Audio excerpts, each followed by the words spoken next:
Paying the price for a homecoming victory, Slovis or Dart? Should there be a return of yell leaders? Latest coaching candidates leaderboard, Arizona State game preview, and our Pac-12 weekly predictions.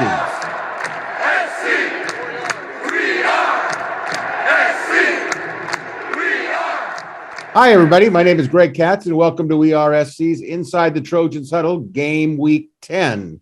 Inside the Trojans Huddle is a game-like panel discussion with We Are SC columnists and staff writers. Let's start with the pregame show, which is our warm-ups where we meet this week's Inside the Trojans Huddle panelists.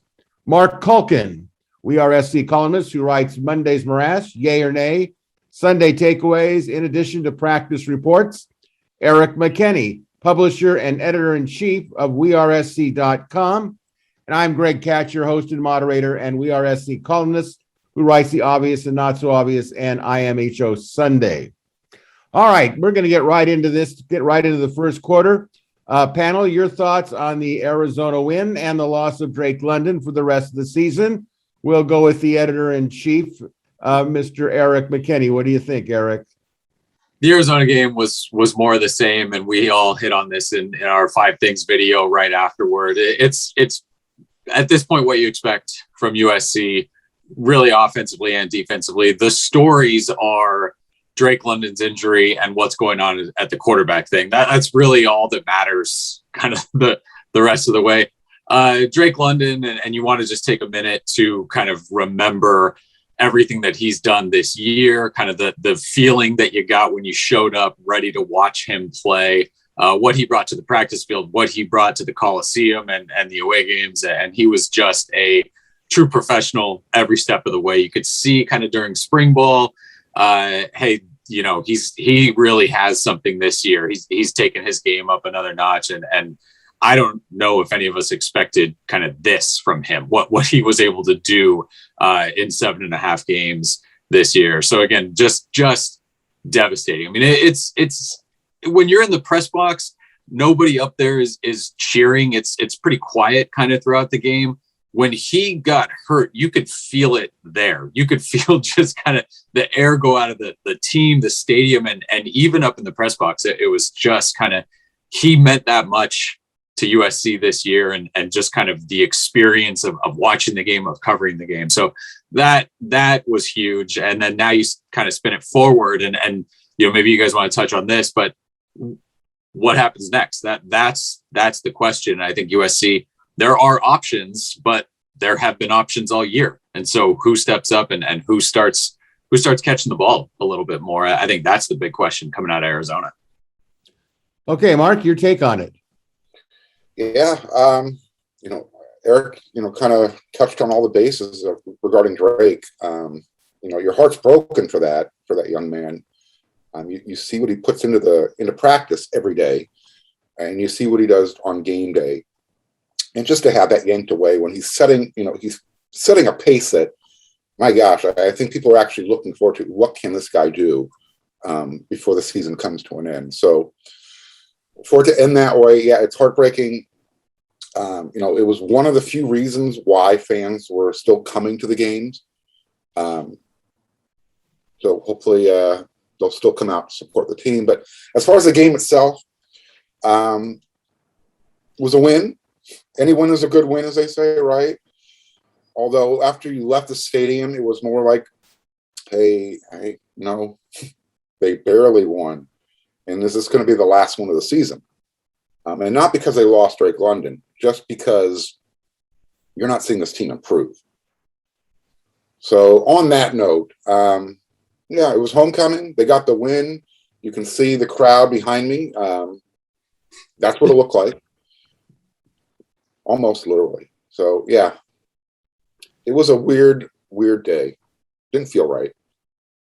Well, for those of you that are listening on a podcast, what Mark is referring to is that he's got a background of an empty Coliseum, and it was pretty grim. I will say that. I, of course, have a background, for those of you that are listening in on Spotify or iTunes, what have you. My background actually is a full Coliseum. Maybe what happened is the people got the wrong address and showed up to my background as opposed to Mark Culkins. It's a possibility, a conspiracy, but nonetheless, anything's possible with this Trojan season. I got 15 minutes of timestamp showing an empty Coliseum before kickoff. Continue. Unfortunately, I believe you. Okay, how do I look at the game? If you play sports or you coach it, you always know there's going to be that one game that's supposed to make you feel good, right? We'll play them, and of course, homecoming is the designated. We're going to feel good because you stink, and we know it. And if we can run it up to 44-0, we're going to do it, and we'll all be happy for a week. But this is not the game that made you feel that way. What this game made you feel like is we're just glad we didn't lose to these guys. And what would the headlines have been nationally? A 19-game losing streak. What could be worse for USC at this point? Well, you know what? I don't know what could be worse. Of course, what was worse was the loss of Drake London. I feel bad for London. I feel bad for the fans. It was like a season incomplete for him. He was on the precipice of being one of the great receivers of all time at SC. Kind of how I felt a little bit, but not as much compassion actually as I have for London. But when Mike Williams left early to the NFL, it's like, my goodness, how great could this guy have been if he had, come back that one extra year that he should have done? And look how his career ended. It was really a sad ending for him football wise, because he never attained what he could have attained at SC.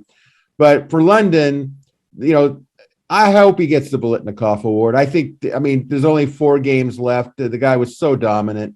But sometimes that stuff doesn't always work. We see that happen in the Heisman. Somebody gets hurt and all of a sudden you're out of there. But maybe the last 4 games, the voters will have some compassion. But, the thing I liked about London, and the only redeeming silver lining to me was, and I actually wrote this for Sunday in my IMHO Sunday, was he got hurt. He understood why he got hurt. It was not a malicious hit. It was not a dirty hit. He didn't go over the middle and somebody held him up and another guy drilled him. He said, as he was carted off, it's just part of the game. And as painful as it was for him, it just is part of the game. So I will always remember Drake London, because I think we all would agree that he's not coming back. The good news, I guess he will be okay to participate in some of the tryout situations for the NFL, and good for him. So if there is a silver lining to this whole weekend, it was that he's going to be able to be back in the NFL combines, I guess. We're hoping that all ends up true. So good for him. The Trojans are going to have 4 games left, and that brings up a lot of questions, which brings us to quarter number 2. Panel, Keaton Slovis or Jackson Dart? Is it time for USC to make a starting change at quarterback? How do you feel about it? Let's start off with Mark. How do you feel about it? Yeah, well, I think it's just the inevitable waiting to happen. I think we're starting to kind of get weaned into it based on what we saw at practice yesterday. The first team reps were, I think Eric was charting them, was almost 50% even Steven. And I'm not talking about, alternating series. They were alternating reps during a series. So I think Keaton is going to start as when they get to Tempe. Win or lose, though, I think Jackson might be starting when they hit the road going to Berkeley the following week. It's just the way things are kind of playing out. The answers you're hearing from the coaching staff, from the players. I think, with 4 games left, it's about looking to the future. And again, just, reading the tea leaves, the body language, and listening to the players and the coaches. There's a transition going on right now. So, depending on who and how they play this weekend, will probably make the final factor. But there's a change happening. Eric might want to elaborate on that. So let me ask you, Mark, you wouldn't call this a controversy as much as a competition? How do you view it? Oh, it's definitely a competition. There's no controversy. Something I noticed yesterday at practice, and thanks for bringing this up. Keaton is one we would classify him as a more reserved personality between him and Jackson Dart. Yesterday, Keaton was extra loud, more vocal than I've ever noticed, trying to get the team pumped up. And I don't know if he's trying to go outside his personality, but it just seemed a little forced. So, Okay. yeah, I think it is a competition right now. He didn't really have that last year. And as a freshman, once JT went down, it was his team. So, yeah, right now he is really experiencing that competition for the first time, I think, at USC. And maybe that's what generated that question, why? I don't know. Eric, what do you think? Yeah, I'm on the same page as you, and this has felt like ever since Dante Williams took over as the interim coach, it seemed like the idea of Jackson Dart eventually, maybe not being the starter, but eventually taking a significant number of snaps in a game at some point during the season got put in motion. And that's what we were going to see. The injury against Washington State obviously derailed that. But for me, it was a major statement that the first game that he can play in after that being Arizona, the plan coming in was for him to get the third and the fourth series. That shook up a little bit. He ended up getting the fourth and the fifth series. The other thing was that he was going to play the fourth quarter. And I thought Dante Williams, it was interesting that he kind of came out and said, basically, yeah, we thought we were going to be way ahead in the fourth quarter, and that's why we were going to get Jackson Dart in there. It was very telling to me that when they were not way ahead in the fourth quarter, they're up by 7 with 6 minutes left, and Arizona on offense at that point felt like they were going to score a touchdown every time they touched the ball. This was a drive for USC where if they didn't score, it looked very much like Arizona was going to tie it up and have it be a really tight game there at the end. Jackson Dart goes out and runs that drive. They don't ask him to throw. Keontae Ingram breaks off that big run, and he kind of handles it on the way to a field goal. But you changed the plan coming in. You changed it because that second series was so short, a 2-play touchdown drive. You gave Keaton Slovis that third series instead of going to Jackson Dart there. So this was a plan that you'd already changed in that game. You easily could have thrown Keaton Slovis back out there with 6 minutes left, the guy you trust, maybe more than a true freshman, and let him handle that. You didn't. They went with Jackson Dart at that time at a very important series. And that kind of tells me everything I need to know about how the coaches feel about Jackson Dart and where he ranks kind of with Keaton. Again, if in his first game back where he clearly is not 100%, where he's running all over the place and doing all of the kind of athletic stuff that he can do, if you're going to go ahead and go with him at that time, in that situation, in that game, when he's kind of the way he is, and in a game where Keaton Slovis had certainly played fine. I mean, the one mistake, the interception that gets returned, but, he hadn't thrown 6 passes that were nearly intercepted and not running the offense well and not scoring points or anything like that. So, yeah, that was kind of the first sense. Again, like you mentioned in practice, what we saw, this is not something where Dart is being slowly eased back into something. He's getting tossed right in there and he's going. It does feel like that train is coming on real strong right now. And so to see them, I don't know, eventually split 50-50 or maybe even Dart pull ahead or something, that doesn't feel kind of out of the realm of possibility. And and we've all said this kind of at various points on this show, on our 5 Things show after post-game stuff. You feel for Keaton in this situation because, again, he's not fumbling the ball everywhere and the reason that they're losing or anything like that. And he has put in a ton of work and he's played through injury and he's kind of feels like he's done everything the coaches have asked the entire time. You get a guy like Jackson Dart who has a spark and kind of catches the eye of a coaching staff. And this is part of football. I mean, the one that's not getting a lot of attention right now, kind of in media circles, is Vavai Malapaya at running back. He's a guy, again, done everything he's ever needed to do, played through injury, played tough, had that phenomenal game against UCLA last year. Again, eased out of the starting lineup, kind of almost eased out of playing time completely, had a couple runs against Arizona. But yeah, Keontae Ingram comes in, Darwin Barlow comes in, and there's a way in football of easing guys out and sending guys forward. And I think that's certainly what we're seeing right now, with Keaton and Jackson. So yeah, the idea that it's a competition, if you want to call it a controversial competition, I get, there's people that are certainly going to look at it that way. But the way the coaches talked about Jackson Dart all the way back to spring, and certainly during fall and when the season started, maybe felt a little bit inevitable that by the end of the year, especially with all this chaos going on with the team and coaching change and players hurt and not winning games consistently, that this maybe was coming the whole time. Well, I'm going to take a little bit of a different viewpoint than our fellow panelists. I'm sure they knew this was coming. I do not like the way it's been handled, and that's the controversy to me. The competition and the controversy are two separate issues, but they do intersect because, it's okay if one player is doing good, but another player can do better. Okay, the object is to win. This is not a recreation league. This is an athletic league. People are getting paid big bucks to win games. We all understand that. But there's a sense with Keith and Slovis that this has been so mishandled.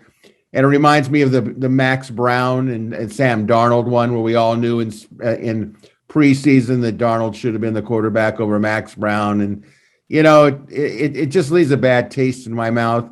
I had a lot of compassion watching Slovis ask the question. I think Mark touched on it a little bit.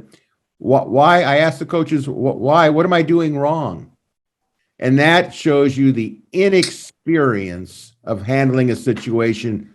And you know what? Okay, I have a lot of compassion for interim coaches. They're asked to do some things that, they weren't prepared to do.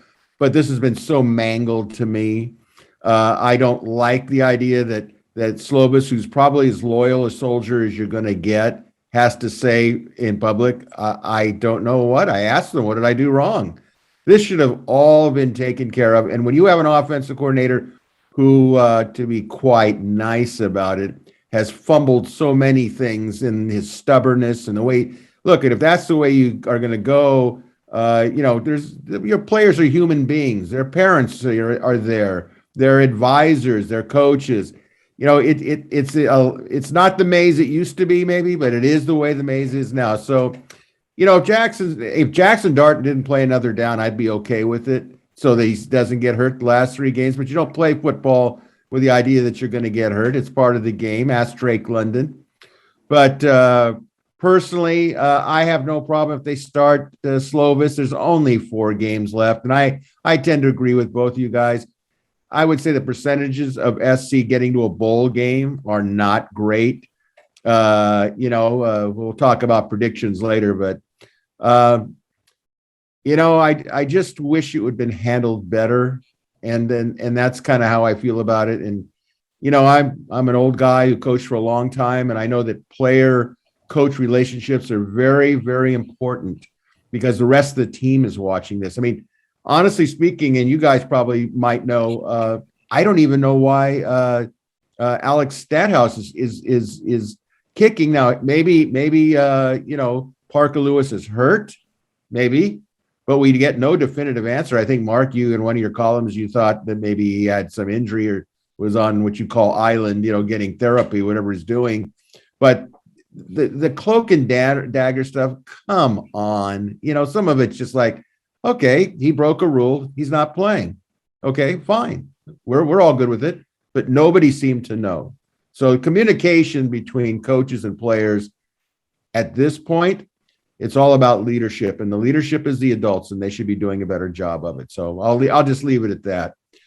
All right. Well, we're going to lighten up a little bit here, and I think most of you will have some sort of thing. I don't know if I even call this tongue in cheek because I think it does get serious at some point, but for homecoming, the announced attendance was 55,435, and some say it was closer to 25,000 or even less. And it was fairly quiet inside the Coliseum, take a play here or there. Did you just juice those numbers by another 1,000, Greg? Because I could have swore it was 54,000 or 52,000. I just went off what was on the final box that they distribute to the media. You may have a better idea than the media. Mark counted them all individually, and I know he can't count to 55,000, so I'd say it's probably less than that.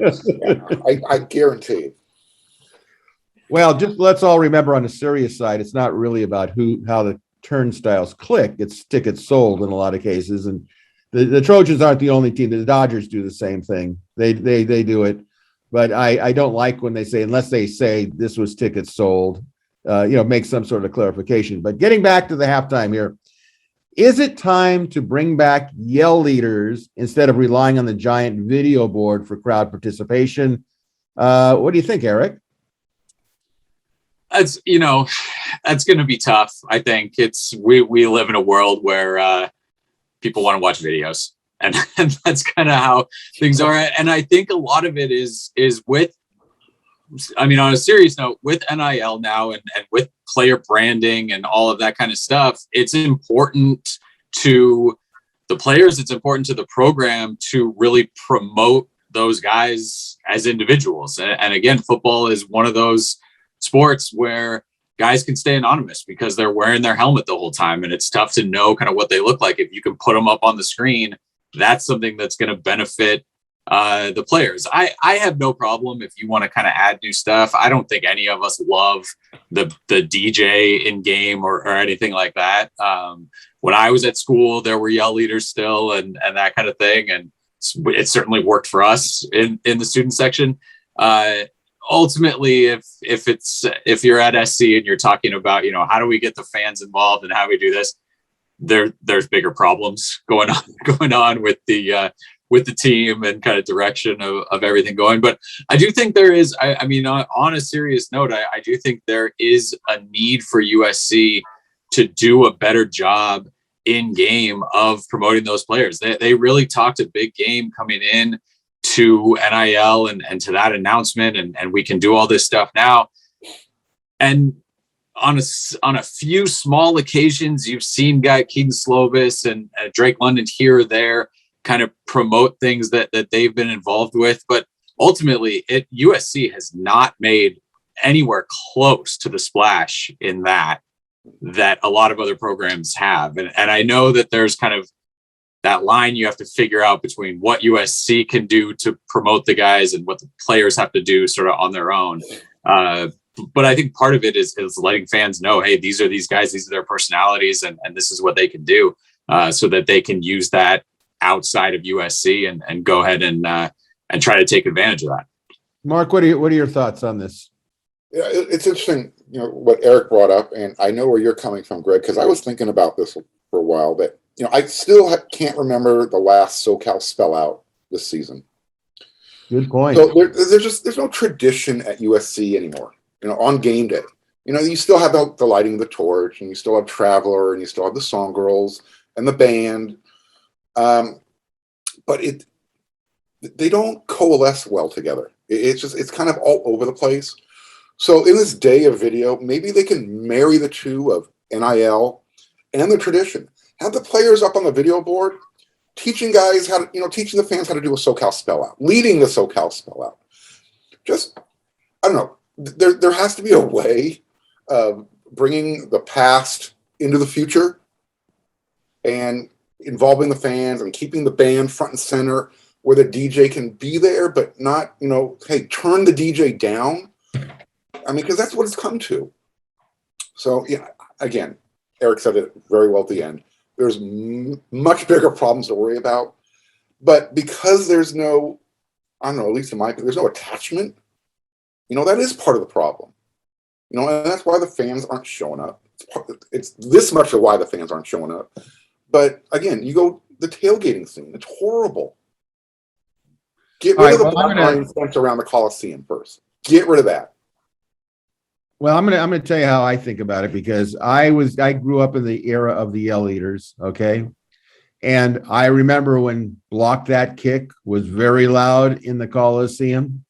The yell leaders were actually in the early days very football savvy. The team would break the huddle and the whole Coliseum would yell first down. There was the other ones where defense was being just like at a basketball game. So I think both of you brought up a good point. Could you marry yell leaders into today's system? Could you have a player lead a SoCal spell out? Could you have a player yelling, when the team breaks the huddle, first down? one of the annoying things about Yale leaders, to be objective about it, was in those days they had a PA system that would face the student body, which was in those days right behind the bench. So there really was a field. The students were backing the team. And you would hear, because it was a loud system, okay, first down on 3, 1, 2, 3, first down, right? And it did get the crowd involved. It made them part of the game. Now, if they could make it part of the game using the video board, now this goes back to game management. Most colleges and universities that are there, and I've been associated with some of them, to be honest with you, they have a special division in their game management department that's specifically about things like DJs and how are we going to get the fan involvement.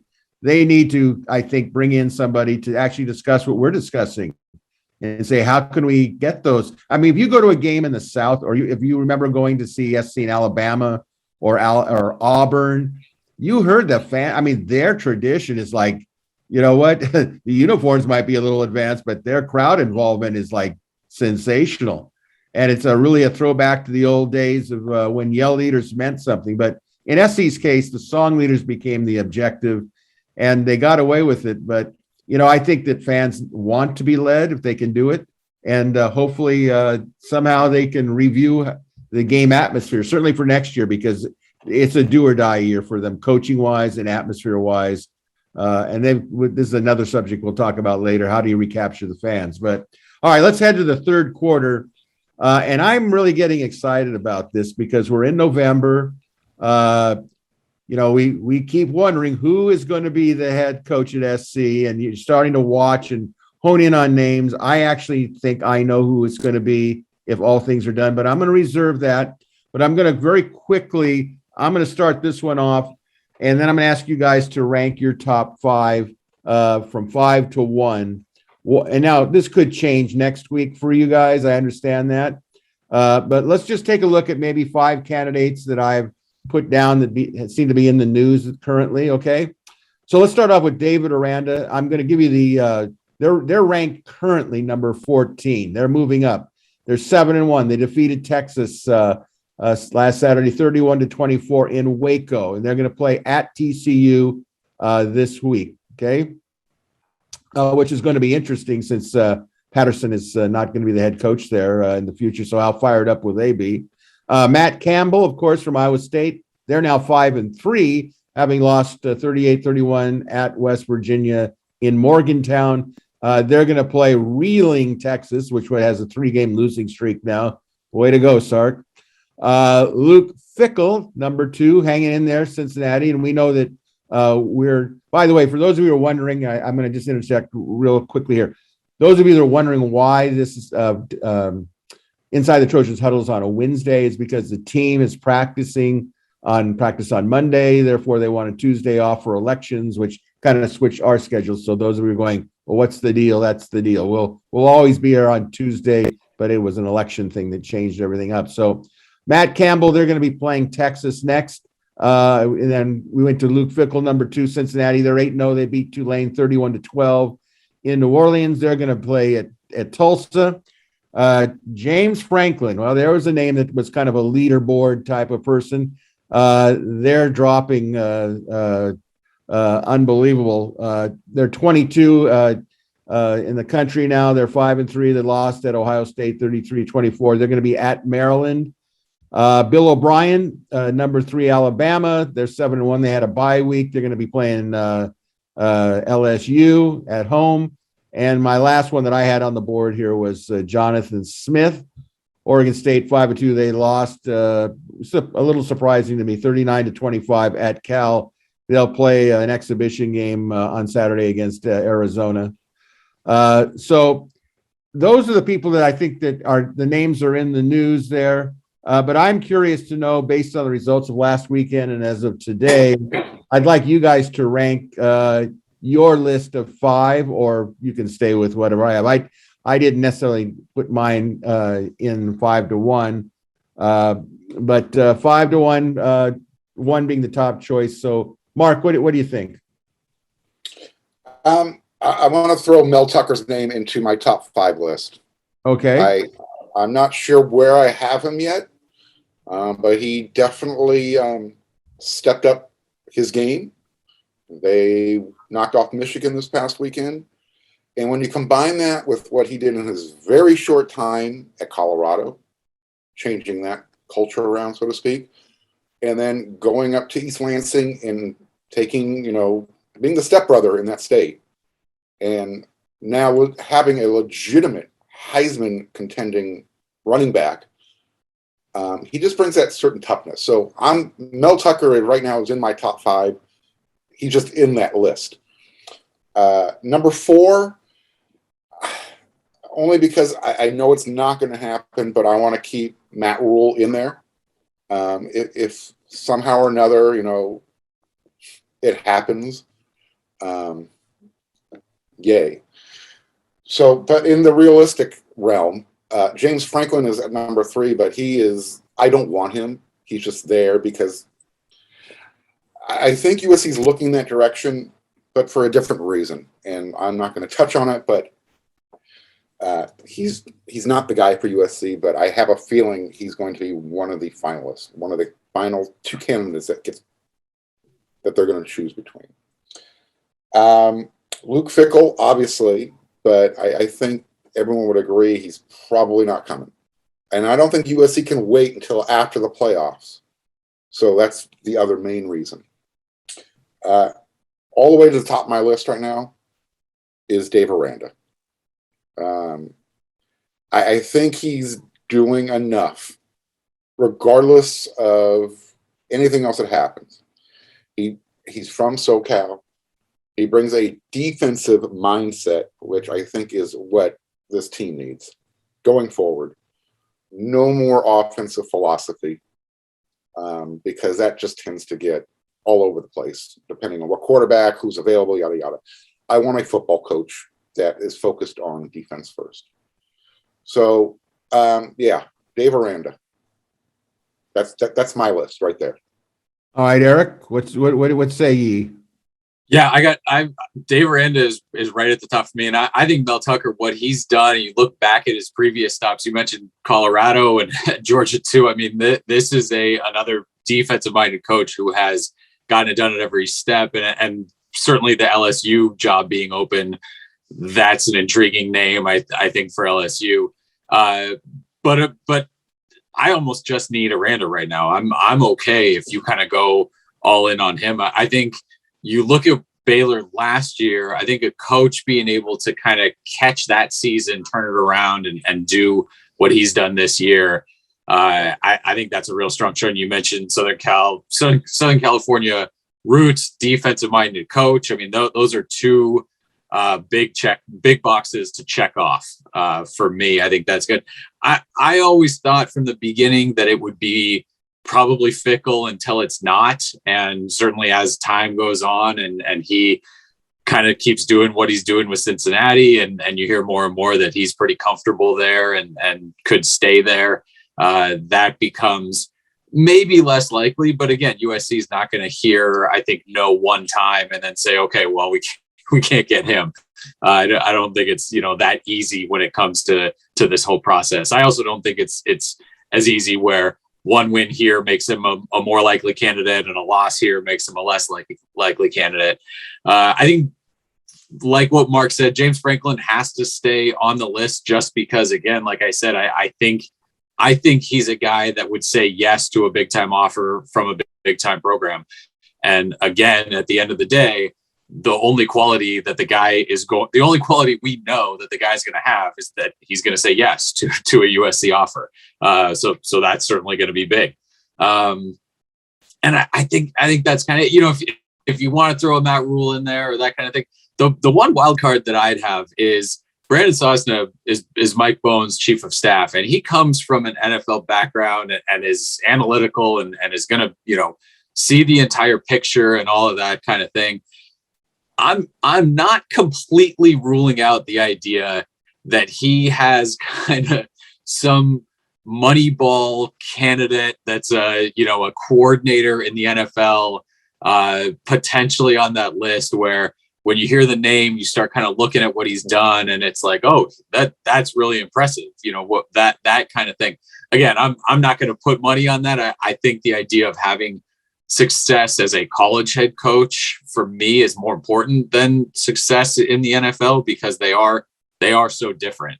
So again, I think those names, the Aranda, Fickle, Tucker, maybe at the top. Again, no surprise, defensive guys right there.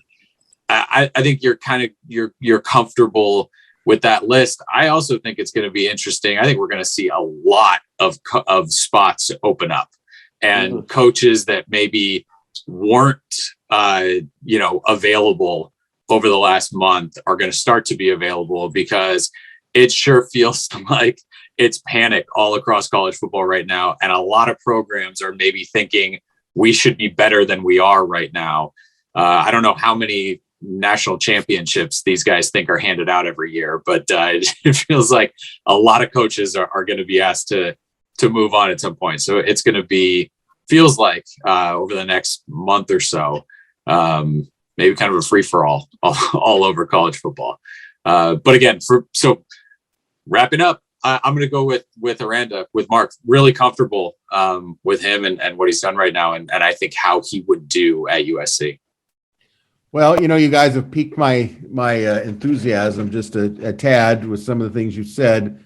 I'm going to briefly throw in my 2 cents. I don't want Franklin. I don't like what he does. I think the idea of the rape cases at Vanderbilt are still out there. Look, if you're Dr. Carol Folt and you are a Mike Bone and you're Sosna, look, you have said integrity is a big issue. I can just see the LA Times. I can see the marches on USC by groups saying you hiring this guy with this in the time period in which we live.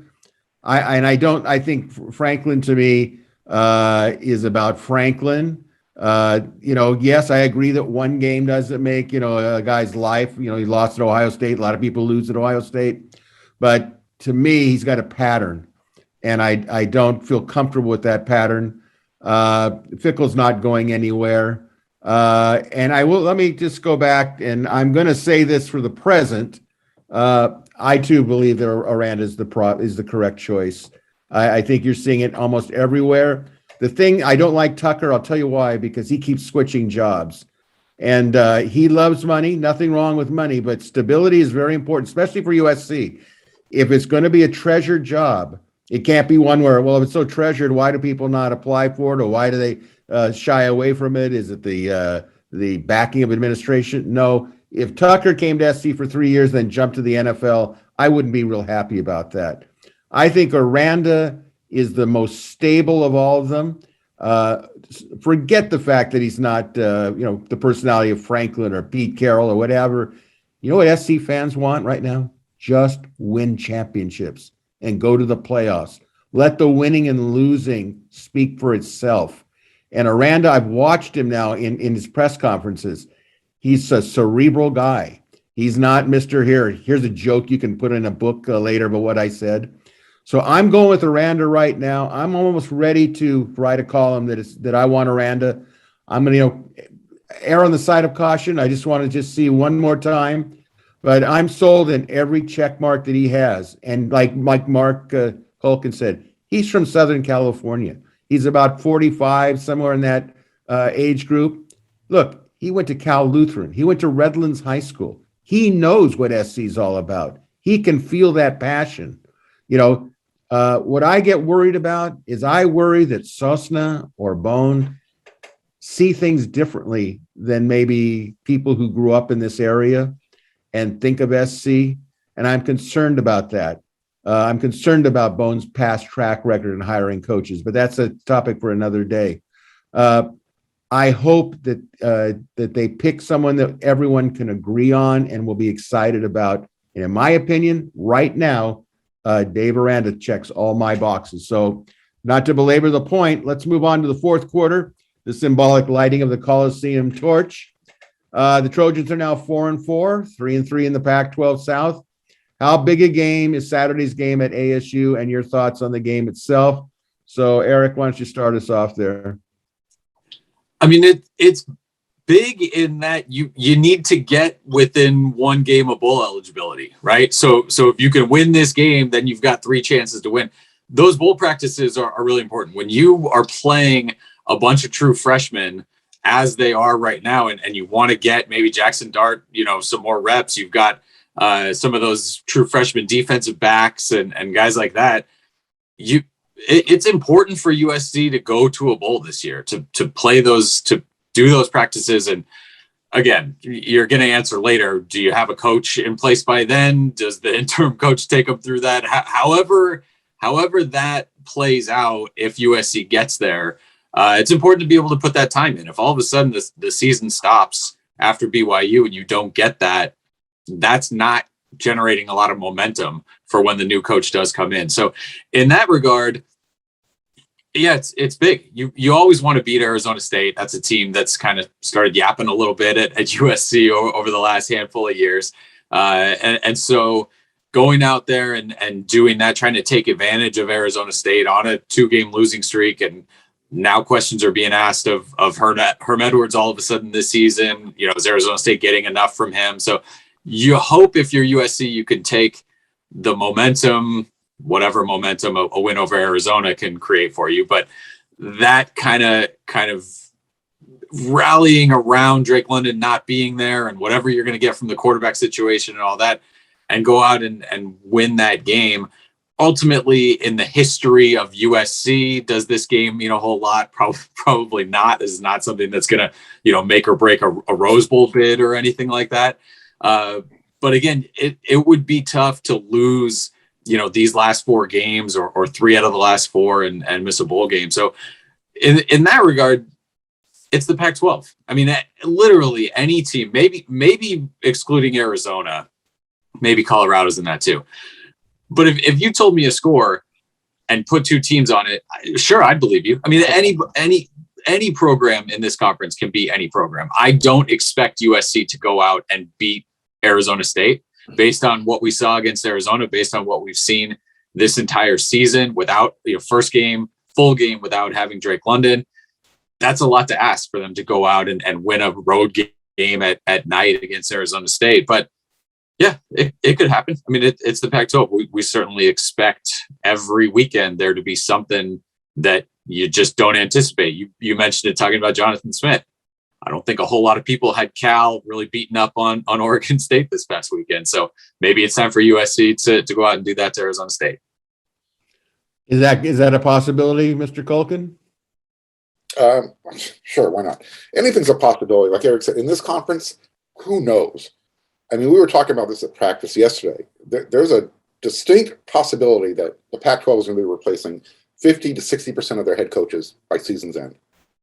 When you think about it. So, yeah, who knows? But as far as USC versus ASU, Arizona might be ASU's rival, but let's be honest here. ASU kind of sees themselves as East California. There are so many players from Southern California in that program that they take it personally when they play USC because they're almost like USC's second choice. They didn't get USC, so they went to ASU. And so I see this game, number one, ASU plays very physical. They're going to have some fun. There's going to be some chirping. I anticipate a lot of penalties, a lot of mistakes. And the team that turns the ball over the least is going to win. I think, last week ASU turned it over their first 3 possessions or something. I didn't see the game. Someone mentioned that, and I think that's what I heard. So if that's the case, I'm anticipating a sloppy game. However, I do see a heavy run game coming from USC. Without Drake London, I don't know what to expect in this passing game because I'm not sure the quarterbacks know where to go. So, yeah, it's going to be an interesting game. I think the team that makes the least amount of mistakes is going to win this game. That's what it's come down to for both of these programs. Okay, well, here's my perspective on the whole deal. I think it's a big game only because, remember, in the preseason, USC was picked to win the Pac-12 South, and Arizona State was supposed to be the big cheese following them. And we were all thinking this game this Saturday was going to be maybe for the South Division Championship. Obviously, USC exited that off ramp early on. I think this ASU team knows. First of all, from an SC perspective, there is intrigue for me. Is like, how bad can the season get? Can they really lose the next 4 games in a row? So in a perverse kind of way, I'm just going to go, that's going to be an interesting, and it all starts Saturday night. I also think that ASU is going to say, look, we have maybe a 4% chance of catching Utah. Not very good, but we have a chance. So let's take it out on the Trojans because we got embarrassed by Washington State, and it was an embarrassment, believe me. I don't see SC, from my perspective, if they went to a bowl game. I think all the bowl practice stuff, the freshmen will get better and all that. I don't think that applies to this situation because you're going to have a whole new coaching staff. This is going to have all new fundamentals. And you got these other coaches that are going to be going, well, where am I going to be? I gotta scramble to see where, if I can get maybe Clay Helton will hire me, when it's confirmed at Georgia Southern, or wherever he's going. So I think that really, honestly, I think the game is going to be who wants it the most for whatever reason they want it the most. And if they do, if SC pulls it out, okay, now it's exciting. There's 3 games to go. Is Cal going to be the cornerstone game? If we could beat Cal, then maybe we could sweep UCLA and BYU. But, it's kind of sad, really, when you think that as SC supporters and fans that, hey, are we going to get 6 wins to go to a bowl game? My feeling is nobody should go to a bowl game at 6-6, or 7-5 even. But that's a discussion for another time. So we'll see how that game plays out. And like I said, who wants it the most? All right, let's go to overtime. This is where our panel predicts the Pac-12 conference games. Just for point of clarification, UCLA and Washington State have drawn a bye this week. So we start off Friday night. Utah is at Stanford, 7:30 p.m. game on FS1. Utah is picked by 6 points. Do you agree with that, Mark? I agree with it, but again, it's the Pac-12. It's Friday night. Stanford wins. Wow, I can see Stanford giving them a just one of those things. It's a Friday night thing, and it's Stanford. Eric, is there anything to? It's Stanford. Does that mean anything? I'm upset that we couldn't pick UCLA against the bye. That's something that I would have spent some time thinking about. Mark's absolutely right. If everybody's healthy, I would absolutely take Stanford in that game. Stanford's got some injury concerns at some key positions, and so that's kind of the only reason that I would take Utah this weekend. But yeah, I mean, a Friday night game when Utah looks like they've completely locked up the South and maybe one of the strongest teams right now in the conference, of course that's a game that they should lose. But I'll take Utah to beat Stanford again, only because I don't know what the injury situation is going to end up being for Stanford. Well, I think that Utah is going to win the game. I think the passing of the 2 players is such a momentous state of karma for that team that they're going to band together and say, we're going to win it all for the 2 players that passed away, unfortunately. So I'm going to go with the motivation factor that Utah will come and give Stanford some of its own medicine along the offensive lines. And I'm taking Utah. Okay, Saturday, we got 4 games. It leads off with Cal at Arizona, 12 p.m. Pac-12 Network. Cal is favored by 12. What do you say to that one, Mark? You said it's at Arizona? Yes, it's at Arizona. The losing streak ends. Tucson. They're going to get their win. And I got a bonus for you, Eric. So because we don't get to pick UCLA versus bye, will a UCLA receiver pass Drake London by season's end? No, of course not. Of course not. It's not close. No, I'm with you. I think Drake London on those crutches could get out there. If Keaton Slovis could get a little bit of time. Drake London could hobble 5 yards downfield, and you could toss him a ball up, and he'd come down with it. I still think he might have a couple catches in him this year. All right. So who are you taking, Eric? I'm almost with Mark until Jamari Joyner, the quarterback, receiver, quarterback, wildcat quarterback for Arizona. Doesn't sound like he's going to play against Cal. If he was going to play and he was fully healthy, I'd absolutely be on board with Arizona beating Cal. But if he doesn't play, I've got Cal there. So all right, I'm impressed with a non-mobile quarterback able to run. I think they need both of them. Okay.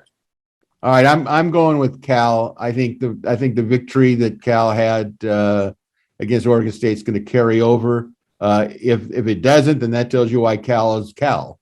Okay, but I think Arizona has shown that they play hard in every game, and let's face it, they took SC, which at this point in time maybe isn't a big deal, into the fourth quarter, and who knows? Who knows? All right, Oregon State at Colorado, 4 p.m. Pac-12 Network. Oregon State by 12 points. What do you say, Eric?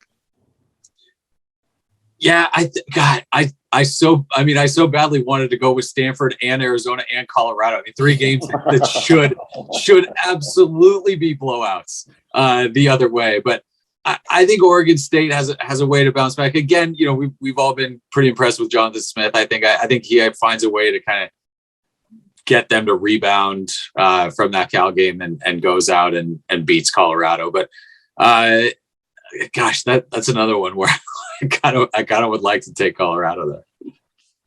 Mark? It's the I really don't give a crap game. So, look, apparently Oregon State doesn't have much of a defense unless they were playing USC this year.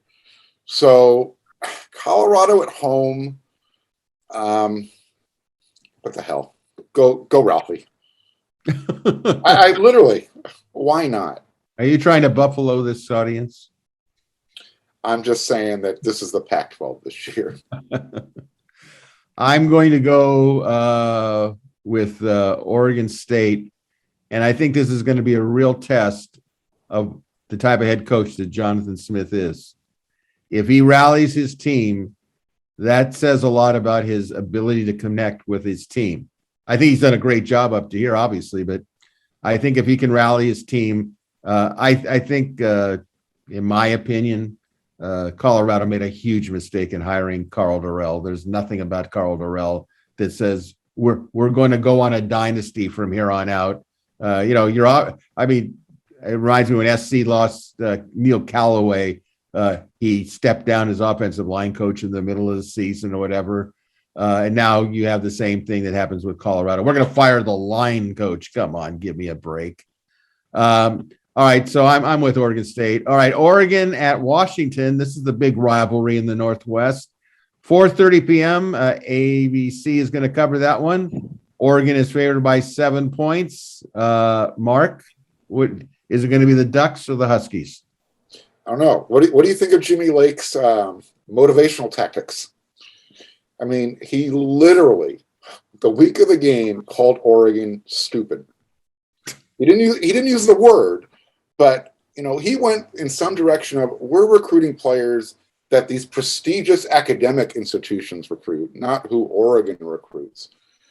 So, yeah, Oregon's going to win this game. I don't know how much of the billboard has anything to do with it, but boy, you want to get a team that's, they think they still have a chance for the playoffs to play a little bit extra hard in their marquee game. Jimmy Lake provided all the ammunition they needed. So I think, where's this game being played, by the way? It's Seattle. It'll be closer, but Oregon. Okay. Eric, is it going to be close? No, I mean, Oregon's going to win by 4 touchdowns. That being said, there'd be no loss that I would enjoy more than if Jimmy Lake said what he said. Oregon's players and fans got as fired up as they already are about this game. And then Oregon goes out and just lays an egg and Washington wins 9-7 or something like that. I mean, that would be that would be pretty beautiful. That being said, Oregon is just, they're too good up front on both sides for Washington, and Washington can't get out of its own way offensively. So, Oregon, I think pretty big. All right. Well, I go back to the motivational part. Why Lake would say what he said. I mean, the bottom line is he wasn't wrong, by the way. What's that? He wasn't wrong, by the way, either. Okay, but here's the problem. They're not playing the GE College Bowl. This is not an academic competition. This is athletic. If I was an Oregon, I had to get my Oregon. Well, that's okay. You're entitled to it. If I'm an Oregon player, I go, you know what? I don't care about my academics. If it's about academic scores, okay. I'm only concerned about the numbers on the scoreboard, and we're going to beat the pus out of you. Okay. And, you can think about that for a year when you're in your graduate school studies that we won the conference and you didn't. So I'm going to go with Oregon because I do think they're going to be motivated. And a name that we really aren't hearing at all about, like in the Trojans coaching candidacy, is Cristobal. Everybody keeps thinking, well, everyone's got kind of a part eye on that Miami job, thinking if that opens up, if there was a job to go back to, it'd be his alma mater where he grew up. So be that as it may, I'm taking Oregon by 2 touchdowns.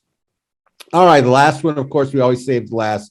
Our beloved Trojans, USC at Arizona State, 7:30 p.m. ESPN, ASU by 10 points. Is that accurate, Eric? 10's probably, around there. I just, I'm tired of kind of picking based on, what's the best case scenario for USC? Hey, maybe they'll tackle well. Maybe they won't hold along the offensive line. Maybe they'll pay attention kind of on play action and keep receivers in front of them. Maybe they'll do this. Maybe they'll do this. And at the end of the game, we're hearing about, we just made mistakes. We just made some mistakes. Well, it's the same mistakes every week. And we're 10 weeks into this thing, and we've played 8 games and we've seen what they are at this point. And it's just a mistake prone team that's going to let the other team move the ball up and down the field and score points. And so I have a really hard time seeing USC going out to Tempe and beating Arizona State. And then I'm going to talk myself into, if Jackson Dart gets hot and if Keaton Slovis feels that fire and he plays well and they can kind of figure things out, Keontae Ingram's running the ball really well. And we've seen these other receivers in practice. And Jackson Dart talked about when you see Drake London out there, it's hard not to throw it to him. But he also said, looking at film, these other guys are open and we can throw it to them. So, I'll talk myself into thinking, hey, SC's got a shot at this. And if everybody shows up, they can do it. But no, based on what you're saying, if it's a 10-point game, Arizona State wins, that would not be a surprise at all. You agree, Mark?